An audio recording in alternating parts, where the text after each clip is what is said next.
Le grand dialogue. Sigi Kafoba. Le grand dialogue, l'émission des débats du studio Tamani sur votre radio. Sigi Kafoba. Le grand dialogue.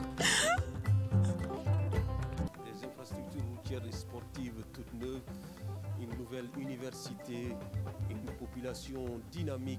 La ville de Sikasso se développe et n'a rien à envier à la capitale Bamako, bénéficiant de la clémence de la nature avec une bonne pluviométrie. Sikasso est une zone d'agriculture par excellence. D'autres activités comme le commerce, le transport, l'entrepreneuriat sont également pratiquées. Dans cette localité frontalière avec la Côte d'Ivoire et le Burkina Faso.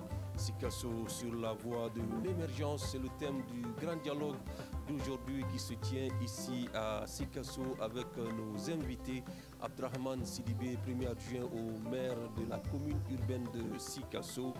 Djakalia Balo, membre consulaire de la Chambre de commerce et d'industrie du Mali. Flani Sissoko, secrétaire général du conseil communal de la jeunesse de Sikasso. Sekou Gatigo va modérer ce grand dialogue, mesdames, messieurs. Bienvenue. Le grand dialogue. Chers invités, merci d'avoir accepté notre invitation. Je voudrais commencer par vous, monsieur le maire. Aujourd'hui, comment se porte la commune urbaine de Sikasso? Ok, merci. D'abord, je tiens quand même à remercier le studio Tamani pour cette belle initiative qui concourt vraiment à l'amélioration et donner un élan au développement.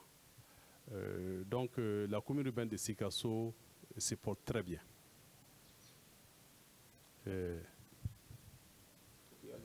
Ok, je dirais que la commune urbaine de Sikasso se porte très bien parce que nous sommes vraiment dans une commune qui s'est inscrite dans une dynamique de développement accru dans tout le secteur.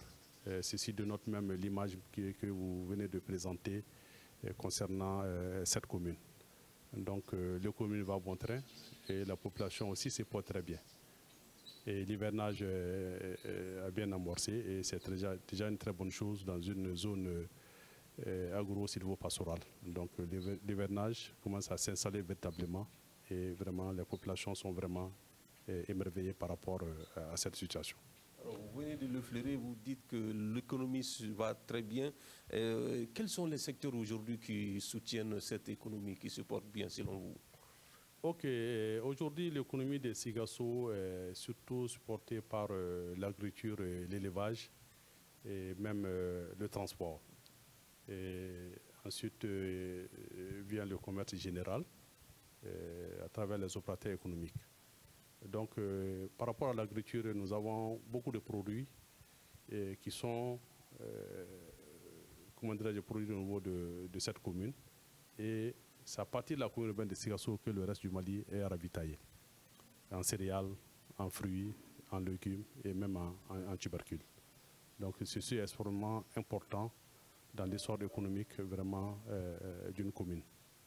Donc en ce qui concerne le transport, aujourd'hui Sikasso est devenu une destination sûre pour les transporteurs. Et rien que pour transporter les produits dont je viens de faire allusion. Et en plus de cela, avec la proximité avec la Côte d'Ivoire et même voir le Ghana et comment dirais-je, Lomé, il y a beaucoup de nos transporteurs qui convergent vers ces zones pour quand même ravitailler le pays. Et la commune vraiment bénéficie beaucoup de cette activité. Djakalia Balo, monsieur le maire vient de le dire, l'économie se porte bien. On peut dire que le commerce et l'industrie font partie en tout cas de ce qu'on peut considérer comme un poumon de l'économie. Est-ce qu'aujourd'hui ces secteurs-là également se portent bien? Bonjour tout le monde. Je remercie d'abord Studio Tamani d'avoir initié cette belle initiative. Donc, par rapport à votre question, je peux dire que Dieu merci, l'économie se porte bien aujourd'hui dans la commune de Sikasso. Comme le maire vient de citer, le secteur du commerce et l'industrie, vraiment on peut dire que ça se porte très bien aujourd'hui. à travers les usines d'huilerie et le commerce général, comme le maire l'a bien dit. Bon, il y a aussi, du fait de notre proximité par rapport aux pays comme la Côte d'Ivoire, le Burkina, il y a des échanges entre nous et ces deux pays-là sur le plan commercial. Vraiment, ça se porte à merveille aujourd'hui. Alors, si l'activité commerciale se porte bien, qu'en est-il de l'industrialisation au niveau de la commune de Sikasso? Vous avez dit qu'il y a des huileries, mais est-ce que ce sont les seules unités industrielles ici à Sikasso? Bon, aujourd'hui, dans la commune urbaine de Sikasso, il y a quelques petites industries, même si ce n'est pas aussi nombreux comme à Bamako, mais il y en a quelques-unes, à part les huileries. Il y a quelques usines aussi qui sont au début de leurs activités. Dieu merci, j'espère que dans quelques années, ça sera aussi florissant comme à Bamako. D'accord. C'est le secrétaire général de la jeunesse, du conseil communal de la jeunesse, Flani Sissoko. Comme vos prédécesseurs l'ont dit, la commune se porte bien. Est-ce que la jeunesse le sent? Est-ce que la jeunesse est épanouie? Est-ce que la jeunesse sent ce bon état de santé de la commune de Sikasso? Et tout à fait. D'abord, nous tenons vraiment à remercier Studio Tamani pour cette belle initiative. Actuellement, vraiment, la jeunesse de Sikasso se sent dans le paradis terrestre du Mali, parce que vu l'innovation et voilà, je ne sais pas comment vous expliquer. La construction des infrastructures, voilà, à Sikasso ici, vraiment, la jeunesse est prête et engagée d'abord à entretenir ces infrastructures afin que voilà, ça puisse bien servir non seulement Sikasso aussi, comme M. le maire vient de dire tout de suite. Sikasso est un rond-point. Voilà, c'est un rond-point, c'est une ville qui fait frontière avec quelques pays. Voilà, donc plusieurs personnes passent par Sikasso, voilà, pour rejoindre leur domicile ou leur destination. Alors, vous l'avez dit, la jeunesse se sent bien ici à Sikasso, comme vous l'avez dit vous-même, vous êtes dans le paradis terrestre ici à Sikasso. Qu'en est-il aujourd'hui de l'emploi des jeunes? Est-ce que le chômage des jeunes a été réduit ici depuis quelque temps? Oui, bon, je dirais oui, nous sommes voilà, dans cette dynamique parce que vu après la construction de ces routes-là, donc la jeunesse a pris conscience d'abord de démarcher, comme nous avons des partenaires techniques ici, afin de prendre en charge les entretiens de ces infrastructures à travers l'entretien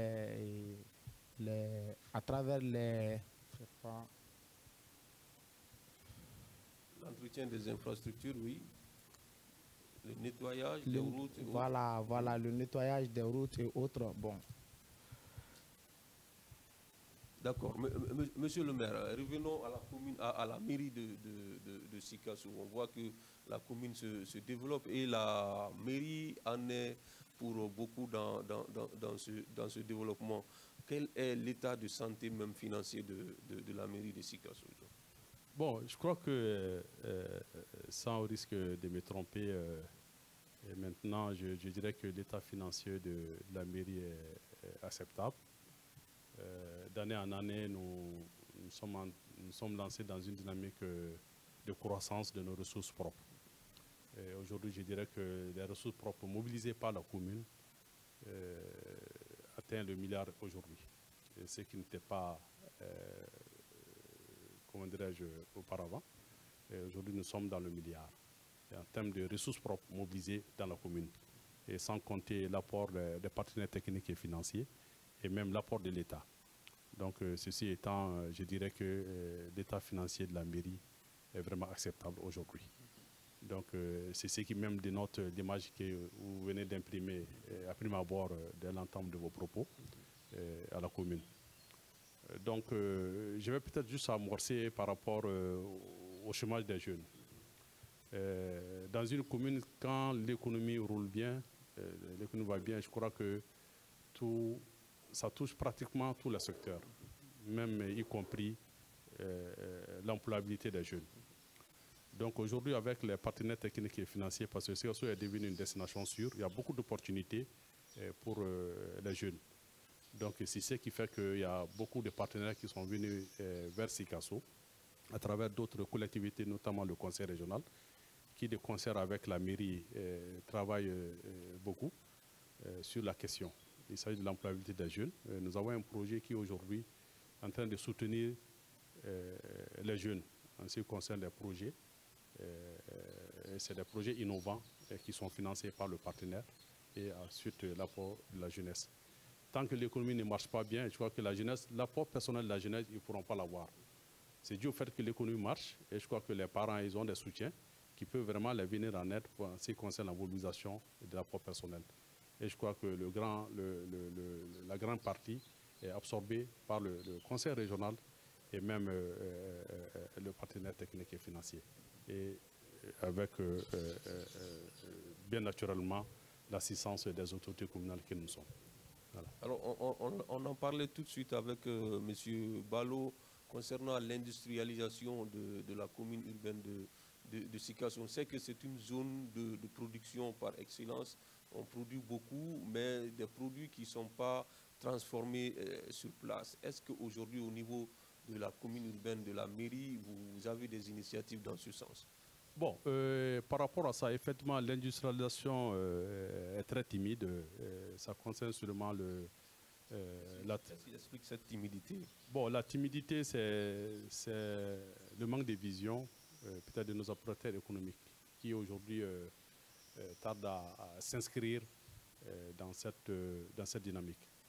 Mais au niveau de la commune urbaine de Sikasso, nous avons compris que Sikasso, les opérateurs économiques sont surtout dans la transformation du coton. Ça se comprend parce que Sikasso est une zone de production de coton par excellence. Et nous avons des usines de grainage de la CMDT qui sont là. Et les sous-produits tels que les graines sont transformés aujourd'hui par nos opérateurs économiques en huile et en tourteau. Et en plus de cela, le secteur agricole étant en mouvement, il y a un secteur aussi que les gens commencent à s'intéresser, notamment le pois sucré. Et tout récemment, nous avons pu installer une unité de transformation du pois sucré en jus. Mais au-delà, on trouve que c'est très timide. Et la transformation de nos produits, tels que les fruits et légumes, ça tarde. Bon, ceci a amené la commune urbaine de Sikasso à s'inscrire dans une vision plus large. Et aujourd'hui, nous avons dépassé même les compétences transférées à notre niveau. Et nous sommes en train d'aller jusqu'à l'international. Et c'est ce qui nous a amené aujourd'hui à prendre attache avec des Chinois qui aujourd'hui sont dans la dynamique de venir s'installer à Sikasso, les opérateurs économiques sikassois, mais dans le domaine industriel. Donc c'est déjà avancé et déjà il y a eu même la signature de beaucoup de conventions dans ce sens-là. Et je crois que, comme Balo l'a si bien dit, dans les années à venir, Sikasso va aussi changer de paradigme en termes d'industrialisation. Voilà. Alors, Diakalia Balo, c'est timide, l'industrialisation de la commune urbaine. Les opérateurs économiques ne sont pas assez tournés vers cela jusqu'à ce qu'on fasse recours à des Chinois. Qu'est-ce que vous en dites? Bon, sur ce point, je peux dire que c'est dû à beaucoup de facteurs. Comme quoi? Bon, comme vous le savez, nous sommes dans un pays où il y avait le problème d'électricité. Bon, aussi, il y a le problème au niveau des banques aussi. Pour avoir une vraie usine d'industrie, vous savez combien ça coûte. Bon, c'est la raison pour laquelle la ville n'est pas aussi bien fournie par rapport à Bamako. Ce qui fait qu'aujourd'hui, nous constatons à Sikasso qu'il y a beaucoup d'unités de transformation des produits agricoles. C'est ça qui fait que c'est pas facile aujourd'hui. Vous n'avez pas facilement accès au crédit, par exemple, au financement, les opérateurs économiques? Bon, vous savez qu'au niveau des banques, par rapport au financement des industries, là, c'est lié à beaucoup de choses. Les garanties, les trucs là, tout ça là, c'est fait que, même pour avoir ça, il faut passer par Bamako aussi, parce que tout est finalisé à Bamako. Ça aussi, c'est un problème par rapport à nos régions. d'une manière générale. On commence ici, il faut aller terminer à Bamako. Donc c'est tout ça qui fait que ce n'est pas facile aujourd'hui. Alors aujourd'hui, monsieur le maire l'a dit, ils ont démarché des Chinois qui sont prêts à venir s'installer ici pour vous aider à transformer vos productions ici. Qu'est-ce que vous en pensez? Ça, pour vous, c'est une bonne chose ou bien ça suscite des inquiétudes pour vous? Bah, c'est une bonne chose parce que quand les Chinois vont venir, ils vont travailler forcément avec les opérateurs qui sont sur place ici, parce qu'ils ne peuvent pas tout faire. De l'approvisionnement jusqu'au niveau des industries, bon, ils seront obligés de travailler avec les opérateurs de Sikasso, même pour pouvoir écouler ces produits aussi, les produits finis. Donc, forcément, les opérateurs de Sikasso seront impliqués. Je pense que c'est une très bonne initiative de la part de la commune urbaine de Sikasso. D'accord. Flani, vous, en tant que jeune, qu'est-ce que vous pensez de cette initiative? Est-ce que vous pensez que ça pourrait contribuer à réduire encore le taux de chômage? Oui, et comme M. Balo vient de dire, voilà, il faut aller vraiment avec des partenaires qui sont prêts, voilà, à coopérer gagnant-gagnant. Donc, nous avons besoin de tous les partenaires, voilà, et pour une bonne coopération. Je suis sûr que ça peut marcher ainsi. Mais pour vous, est-ce que vous pensez que lorsqu'on va créer beaucoup d'industries, ça pourrait être une solution au chômage? Effectivement, tout à fait. Ça pourrait être vraiment une solution pour la jeunesse parce que ça peut même réduire, voilà, le taux de chômage au niveau de la jeunesse, sinon voilà, dans la ville même. D'accord. Monsieur le maire, on sait que Sikasso, on le disait tantôt à l'entame de mon propos, je le disais, c'est une ville aujourd'hui qui n'a vraiment pas grand-chose à envier à la capitale, hein, de belles routes, des échangeurs, beaucoup d'infrastructures aujourd'hui à Sikasso. Mais ces infrastructures aussi, une chose est d'avoir des infrastructures, mais une autre est de savoir les entretenir. Aujourd'hui, est-ce que, même si tout ne relève pas de votre service, quelles sont les dispositions que la mairie a prises dans ce sens? Ok, merci bien. Je tiens quand même à remercier les plus hautes autorités qui ont eu cette belle initiative de doter Sikasso d'infrastructures routières ultra-modernes et même des infrastructures sportives qui ont été améliorées. Je crois que je dirais que les autorités ont vite compris que Sikasso est une destination sûre pour vraiment beaucoup d'investisseurs et il faut s'inscrire dans une dynamique de réalisation d'infrastructures pouvant attirer beaucoup d'investisseurs vers la zone. Donc ceci étant, nous, au niveau de la commune urbaine de Sikasso, nous avons pris aussi bonne note, bonne conscience pour pouvoir vraiment s'occuper de l'entretien de ces infrastructures. En ce qui concerne les infrastructures routières, je crois que nous sommes déjà dans la dynamique d'entretien en ce qui concerne le nettoyage de ces infrastructures et même des dispositions sont prises pour vraiment sécuriser ces infrastructures-là.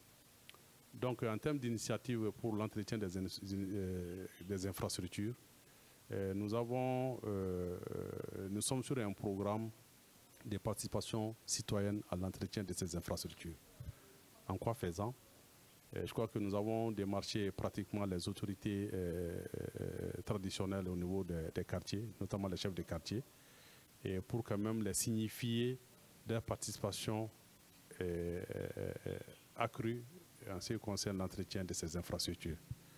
Donc nous sommes dans la dynamique de vouloir confier des zones à des quartiers qui vont s'occuper de l'entretien de ces infrastructures. Alors, est-ce que vous allez vous entendre avec les jeunes dans ce sens? Flani disait, et ils espèrent que ces infrastructures, même l'entretien de ces infrastructures pourrait générer, en tout cas pourrait créer de l'emploi pour certains jeunes. Si vous parlez de participation citoyenne, ça sous-entend que c'est l'engagement citoyen des citoyens qui est attendu plutôt. Oui. Bon, je crois que cet engagement citoyen ne serait pas un engagement gratuit. Et la mairie va aussi appuyer comment dirais-je, les groupements qui vont être formés au niveau de chaque quartier, qui vont s'occuper vraiment de l'entretien de leur zone. Ça veut dire quoi? Les jeunes aujourd'hui sont partie intégrante du développement de la commune. C'est ce qui nous a amené à mettre sur place, il y a de cela plusieurs années, des comités, des CDQ, des comités de développement des quartiers dans chaque quartier. Et il y a aussi la coordination des CDQ qui a été mise en place.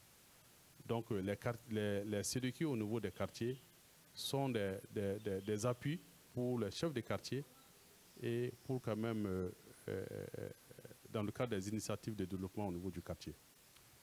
Nous, notre formule, c'est quoi? Les associations qui sont dans les quartiers, les CDQ qui sont dans les quartiers, composés des jeunes, autour des chefs de quartier, nous allons le mettre en association. Et chaque association va être appuyée par la mairie en termes de contribution financière.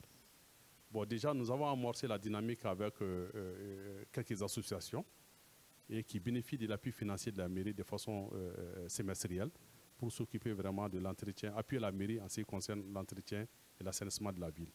Pour le moment, ces associations sont en train de faire de leur mieux par rapport à l'entretien des infrastructures. Mais dans les jours à venir, nous allons nous intéresser au quartier pour qu'ils puissent vraiment participer. Parce que la participation citoyenne, elle va être soutenue par la mairie, mais le coût ne sera pas aussi que ça. Mais la mairie va faire un appui.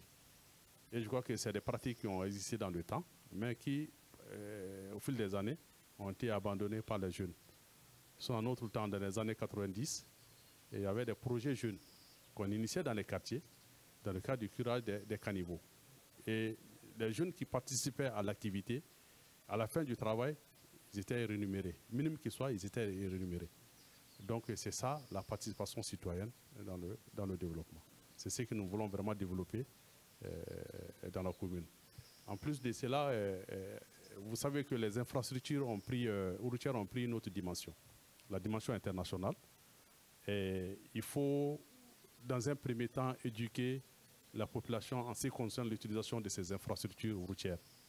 Donc nous sommes dans la dynamique de mettre sur place des jeunes volontaires qui vont être aussi soutenus financièrement par la mairie pour vraiment s'occuper de cet aspect-là en ce qui concerne la sensibilisation de la population quant à l'utilisation de ces nouvelles infrastructures. Donc, on a même envoyé une mission au Burkina. L'exemple se trouve au Burkina, si vous partez à Bobo-Dioulasso. Il y a des volontaires qui travaillent de concert avec la commune dans le cadre de la régulation même de la circulation à Bobo-Dioulasso. Nous sommes allés nous inspirer de cette expérience que nous voulons vraiment dupliquer dans la commune avec nos réalités. Merci. Okay, cela est bien compris. Djakalia Balo, au niveau du commerce, est-ce qu'aujourd'hui les commerçants de Sikassou sont confrontés à des difficultés dans leur activité quotidienne? On a parlé un peu des difficultés au niveau de l'industrialisation, mais est-ce qu'au niveau du commerce aussi, il y en a? Bon, je peux dire qu'il y en a quelques-unes, parce que la vie même ne peut pas aller sans des difficultés. Nous avons nos ressortissants dans les marchés de Médine, le grand marché de Sikasso. Nous avons quelques difficultés par rapport aux nouvelles infrastructures là. Les routes. Au niveau du grand marché de Sikasso, nos commerçants ont eu quelques problèmes pour pouvoir acheter dans les boutiques. Il n'y a pas de place pour se garer. Bon, toujours ils ont des problèmes avec les agents des voiries. Donc c'est ça un peu notre grand problème même au niveau du grand. La construction de ces infrastructures ne vous a totalement pas arrangé, quoi. Non, ça nous a arrangé, mais dès le début, par rapport à un projet de ce grand envergure, au début, nos commerçants n'ont pas été associés par rapport à l'emploi même de ces infrastructures au niveau du grand marché. C'est ça un peu le problème. Bon, à part ça, il n'y a pas assez de problèmes par rapport à nos activités en réalité. Vous ne faites pas l'objet vous ne subissez pas de tracasseries dans l'importation et l'exportation de vos produits depuis Sikasso? Si nous subissons beaucoup de tracasseries, des tracasseries routières, ça c'est pas seulement au niveau de la ville de Sikasso, c'est d'une manière générale. Au niveau même de la sous-région, il y a beaucoup de tracasseries dans ces différentes postes frontaliers. Vraiment, il y a beaucoup de tracasseries par rapport à nos commerçants. Moi-même, je viens d'un voyage sur la Côte d'Ivoire hier même. J'ai vu ce qui se passe sur la route. Il y a beaucoup vraiment de tracasseries par rapport à nos agents maliens et puis par rapport aux agents ivoiriens aussi. Vraiment, il y a beaucoup de tracasseries routières. Ça pose énormément de problèmes à nos ressortissants. Ça, c'est au niveau des frontières. Oui, oui. Mais sinon, dans la région même, dans la commune, il n'y a pas de problème. Bon, sur ce point, il n'y a pas assez de problèmes, vraiment. Avec les agents, il n'y a pas assez de problèmes. D'accord. Alors, Flani Sissoko, on va parler à présent de l'éducation. Le président de la transition, chef de l'État qui était à Sikasso il y a quelques semaines, c'était en juin dernier, et il a posé la première pierre de la nouvelle université de Sikasso. Si je ne m'abuse, les cours ont déjà commencé même dans l'université, mais c'est la construction des infrastructures qui est en cours. Alors, vous, en tant que jeune, comment vous avez accueilli la création de cette université? Avoir une université, une telle grande université ici à Sikasso, c'est vraiment quelque chose de bien. On ne sait pas comment sincèrement remercier les autorités pour cette belle chose que Sikasso a eue. Maintenant, on s'attendait à ça depuis très très longtemps. Donc c'est quelque chose vraiment que nous apprécions. Voilà. Est-ce que cette université répond à vos attentes, les filières qui vont être créées dans cette université? Est-ce que vraiment c'est des filières qui, pour vous, peuvent en tout cas permettre aux jeunes d'avoir de l'emploi, de réduire le chômage? On espère vraiment, on espère, parce que l'université c'est ici à Sikasso, mais j'ai si bien dit que Sikasso fait frontière avec plusieurs pays, donc il y a beaucoup de personnes qui viennent ici. Donc une fois que les gens viennent vers une ville, ça aussi ça consiste au développement, et aussi on espère que ces filières aussi soient des filières qui seront des filières qui vont, qui vont aboutir aux besoins des étudiants, qui vont bien former les étudiants afin qu'ils puissent D'accord. Monsieur le maire, aujourd'hui, je me rappelle il y a 2 ans, près de 2 ans, nous avons fait une émission ici où vous nous disiez que, en tout cas, l'université de Sikasso, ce n'est plus qu'une question de temps. Aujourd'hui, on peut dire que c'est un projet qui est en train de se concrétiser, sinon qui s'est concrétisé même. Vous, en tant que maire, qu'est-ce que ça vous fait aujourd'hui de savoir que vous allez avoir des étudiants qui vont étudier ici dans la commune de Sikasso? Ok, je dirais que c'est devenu un ouf de soulagement pour nos autorités administratives aussi bien que politiques au niveau de la région de Sikasso, parce que ça fait des années que, vous l'avez même si bien dit, il y a 2 ans de cela, lors de votre émission à Sikasso, j'avais eu à parler de cette université, de la création de cette université. Donc c'est chose faite aujourd'hui. Et c'est un grand ouf de soulagement, non seulement pour la population de Sikasso et même pour nous, les autorités, qui cette question d'université était devenue une casse-tête pour nous. Donc c'est une réalité aujourd'hui. Nous tenons quand même à remercier les plus hautes autorités pour vraiment avoir entendu le cri de cœur des populations de Sikasso. Donc vous l'avez si bien, l'université a... Le président de la transition a eu à poser la première pierre il n'y a pas très longtemps. Et il y a même un institut qui a commencé les cours. Parce que l'université, c'est plusieurs instituts. Oui. Et plusieurs facultés plusieurs facultés et des instituts. Oui. Je crois qu'il y a un institut qui a déjà amorcé. Avec l'aide des autorités administratives et politiques. Et les cours ont démarré il y a de cela pratiquement 1 mois. Donc c'est déjà une bonne amorce pour vraiment la question de l'université de Sikasso. Donc en ce qui concerne les filières, je crois que les filières ont été initiées et validées de concert avec les autorités administratives et même politiques de la région. Pour quand même qu'on sorte véritablement des formations purement académiques, qu'on aille vraiment vers les réalités les vraies réalités de notre pays pour vraiment donner un élan aux jeunes en termes d'employabilité. Parce qu'il ne sert rien de former des jeunes et les laisser traîner vraiment dans la rue, des jeunes désœuvrés. Donc nous avons réfléchi à ça et c'est ce qui fait que nous avons choisi des filières qui, après leur formation, même s'ils n'ont pas, ils peuvent s'inscrire dans le privé. C'est ce qui est là. Et en plus de ça, de ces filières, il y a des facultés qui vont aussi s'occuper de la formation académique, notamment la santé et beaucoup d'autres choses. Voilà. Mais le fait que l'accès à l'université soit conditionné à un concours, qu'est-ce que cela vous fait? Est-ce que vous pensez que ça pourrait permettre au maximum d'étudiants de pouvoir accéder à cette université? Non, bon, c'est pas toutes les facultés, même tous les instituts ne seront pas soumis à des concours. Je crois qu'après le bac, comme on le sent, des enfants pourront s'inscrire dans les filières qu'ils veulent. Mais il y a ces secteurs au niveau de l'université, il faut forcément des concours, notamment le domaine de la santé. C'est prévu dans les statuts de l'enseignement général en République du Mali. Donc, pour accéder à certaines facultés, il faut nécessairement faire le concours. Voilà.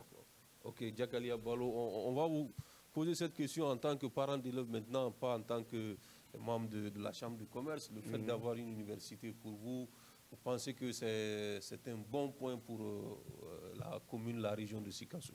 Oui, du fait que, vous savez, en termes de population, Sikasso, c'est la ville la plus peuplée du Mali après Bamako. Donc, beaucoup de nos enfants, après le bac, ils ont échoué à Bamako, dû à plusieurs facteurs. Il y a les facteurs de logement, transport, tout ça là. Si aujourd'hui, avec les autorités de la tradition, nous avons une université, je crois que c'est un vrai soulagement pour nous, les parents d'élèves. Mais la question du transport reste toujours posée, puisque l'université sera construite à une trentaine de kilomètres de Sikasso, Gongasso. C'est bien ça, si je ne me trompe pas. Oui, c'est à Gongasso. Est-ce que ça ne pose pas toujours le problème de transport des étudiants? On sait que tous les étudiants ne pourront pas être logés dans les campus. Même si l'université se trouve à une trentaine de kilomètres de Sikasso, par rapport à Bamako, avec les embouteillages et autres là, aujourd'hui Sikasso n'a pas atteint ce point.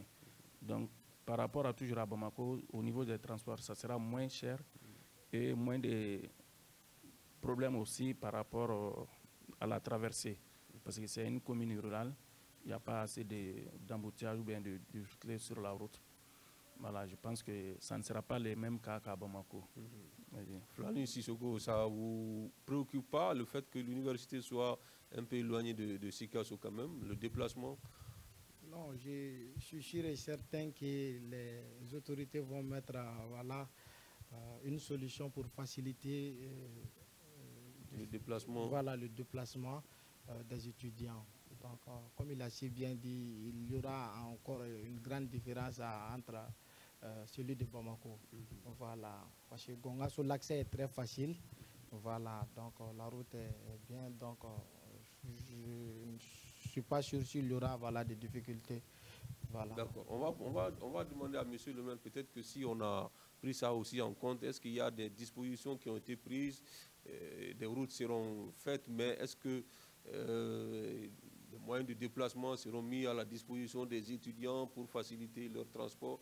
Qu'est-ce qui est prévu par rapport à ça? Bon, je crois que l'université est à pratiquement 30 km de Sikasso. Et je trouve que c'est pas très loin. Et comparativement à Bamako, le plus souvent, il y a des étudiants qui peuvent même parcourir plus de 45 km à l'intérieur de Bamako. Ils se disent être à Bamako, mais ils sont le plus souvent dans la périphérie, ce qui n'est pas facile. Et l'accès des centres d'études aussi n'est pas aussi facile. Mais je pense bien qu'avec la création de cette université, les transporteurs vont développer des initiatives vers l'université. Et déjà, Sikasso a amorcé dans le domaine du transport des personnes. Sikasso est déjà dans une dynamique. Aujourd'hui, vous avez les agents en deux roues qui aujourd'hui sont en train de fleurir vraiment dans la commune urbaine de Sigasso, dans le cadre du transport des personnes. Et sans compter aussi que les transporteurs, dès que l'université va véritablement commencer, je crois que les transporteurs vont prendre beaucoup d'initiatives pour assurer le transport vers ces zones-là. Et sans compter aussi que le minimum que l'État pourra faire, de moyens qu'il va mettre en place, va être comblé par ces transporteurs-là. Et je crois qu'au moment de la création de l'université de Sigasso, au moment où on initiait véritablement un véritable programme à l'endroit des autorités, des plus hautes autorités, les transporteurs ont été associés. Nous avons associé pas mal d'acteurs, les hôteliers, les transporteurs et même les opérateurs économiques. Nous les avons associés par rapport au choix même du site et même par rapport aux dispositions à prendre pour pouvoir vraiment faciliter la création de cette université. Donc nous avons pris déjà dans le devant et je crois qu'avec la pose de la première pierre déjà, les transporteurs aussi sont dans la dynamique de pouvoir développer le transport sur cet axe-là. Déjà, il y a le transport sur cet axe parce que c'est en allant vers Ségou. L'université, c'est juste au bord du goudron. Et il y a aussi des bus qui partent régulièrement sur cet axe-là, vers Koutiala et Ségou. Je crois que ça peut être un grand apport concernant le transport de nos jeunes. Voilà. Alors, on va parler à présent d'un autre aspect. La ville de Sikasso est chef-lieu d'une région qui est frontalière de certains pays voisins, comme la Côte d'Ivoire, le Burkina Faso. Alors, aujourd'hui, le Mali, depuis quelques mois, les autorités maliennes ont annoncé le retrait du pays de la CEDEAO, la communauté économique des États de l'Afrique de l'Ouest. La Côte d'Ivoire, qui fait frontière avec Sikasso, pays membre de cette communauté. Aujourd'hui, quand vous avez appris cette décision des autorités, quelle a été votre réaction? Est-ce que vous êtes resté indifférent ou bien ça a suscité quelques inquiétudes chez vous en tant qu'autorité locale? Bon, je crois que la création même de l'initiative par rapport à l'ES a été très bien pris dans le bon sens au niveau des autorités de la région, aussi bien que des autorités communales. Parce que nous avons estimé que c'est une très bonne chose de créer ces grands ensembles. Des trois pays, je dirais que c'est un grand ensemble. Et qui aujourd'hui, avec la création de l'AES, ça va donner beaucoup d'attractivité aux pays du Sahel. Parce qu'avec ces grands ensembles déjà, on saura s'imposer dans l'essor vraiment mondial et même sous-régional. Bon, notre inquiétude par rapport à la Côte d'Ivoire, je crois qu'il n'y a pas d'inquiétude à se faire. Parce qu'il y a un lien historique qui lie le Mali à ces pays il y a de cela des décennies d'années. Pour les décennies d'années, il y a un lien historique qui est là. Et si vous prenez le Sigasso aujourd'hui, nous avons plein de parents qui résident en Côte d'Ivoire, qui sont dans les activités économiques en Côte d'Ivoire, et vice-versa. Le long des frontières aussi, il y a des Ivoiriens qui sont installés au Mali. Et donc, il n'y a pas d'inquiétude à se faire. Donc, ces liens fraternels, historiques, demeurent. Et même au-delà de ces liens fraternels historiques, il y a aussi des liens économiques qui sont là, qui vont demeurer. Parce que donc, si quelles que soient les mesures qui surviendraient suite à cette sortie-là, voilà, ça ne va pas impacter vraiment la population. La population de Sigasso. Voilà. Diakalia Balo, en tant que commerçant, vous êtes d'accord avec cela? Vous n'avez pas de soucis, même si le Mali quittait la CEDEAO demain, il n'y a pas de soucis à se faire, quelles que soient les mesures qui seront prises par la communauté? Bon, je crois que dans toute nouvelle entreprise, il y a des difficultés. Ça, c'est naturel. Mais je pense qu'avec le temps, on va surmonter tout ça. Là. Comme M. le maire l'a si bien dit, nous avons des liens de fraternité économique. Vous savez que le Mali est le premier partenaire économique de la Côte d'Ivoire. Ça va de soi qu'au début, il y aura des problèmes, mais avec le temps, ça va se passer. Parce qu'il y a, avec les accords bilatéraux ou bien internationaux entre l'AES et la CEDEAO, ça peut intervenir aussi. Donc avec le temps, tout ça, ça va se passer. Sinon, au début, ça sera très, très normal qu'il y a des petits problèmes par-ci, par-là. Mais cela n'empêche que pour avoir de l'avant, il faut se prendre souvent soi-même. Oui. Voilà. Je pense que c'est une très bonne initiative de créer l'AES. Vous pensez que Sikasso peut beaucoup plus tirer profit de l'AES que de la CEDEAO en tant qu'opérateur économique? Bon, si je pense que nous pouvons tirer beaucoup de profit avec l'AES par rapport à la CEDEAO. Parce qu'il y a le Burkina. Il y a le Burkina, il y a le Niger aussi. Mais le Niger, c'est quand même un peu loin de Sikasso. Oui, le Niger est un peu loin de Sikasso, mais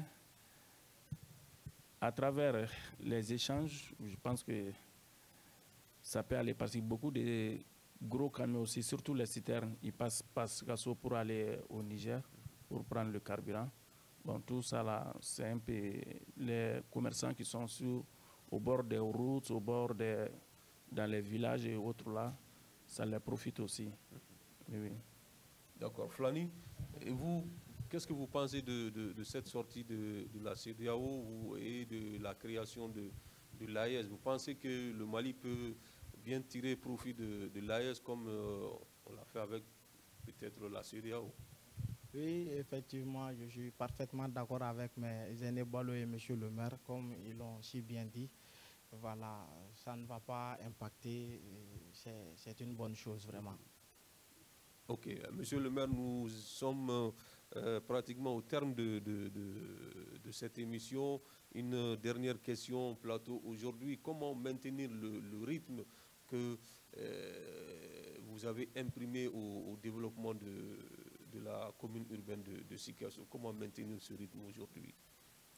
Bon, je crois que pour maintenir ces rythmes, je crois que je vais faire un appel à l'endroit des plus hautes autorités, de soutenir les autorités communales en ce qui concerne l'initiative que nous sommes en train de prendre à l'international. Tirer des investisseurs vers Sikasso, ça dépasse notre compétence. Mais si on a vraiment l'appui réel des plus hautes autorités, je crois que ça doit pouvoir marcher. Et ça va maintenir l'essor économique que nous avons amorcé et voire même développer cet essor économique. Et en plus de cela, je crois qu'en 2015, juste un rappel, en 2015, Sikasso avait été érigé comme l'épicentre même de la zone spéciale économique entre les trois pays, la Côte d'Ivoire, le Mali et le Burkina. Et ça nous a beaucoup enchanté. Et je crois que ce dossier-là est encore très timide. Si on arrive quand même à booster ce dossier, ça va donner beaucoup plus d'élan aussi et soutenir véritablement l'économie déjà amorcée au niveau de la commune urbaine de Sikasso. D'accord. Et nous arrivons au terme de cette émission qui avait pour thème aujourd'hui Sikasso sur la voie de l'émergence, la ville de Sikasso qui se développe avec de belles infrastructures routières, des infrastructures sportives aussi rénovées et bientôt une université dans cette commune de Sikasso également. Nous en parlons aujourd'hui avec nos invités. Abdrahman Sidibé, il est le premier adjoint au maire de la commune urbaine de Sikasso. Djakalia Ballo, il est membre consulaire de la chambre de commerce et d'industrie du Mali. Et Flani Sissoko, il est le secrétaire général du conseil communal de la jeunesse de Sikasso. Ce grand dialogue a été réalisé depuis Sikasso grâce au concours de Nouhoum Djiré et Mamadou Ouattara qui étaient aux opérations techniques.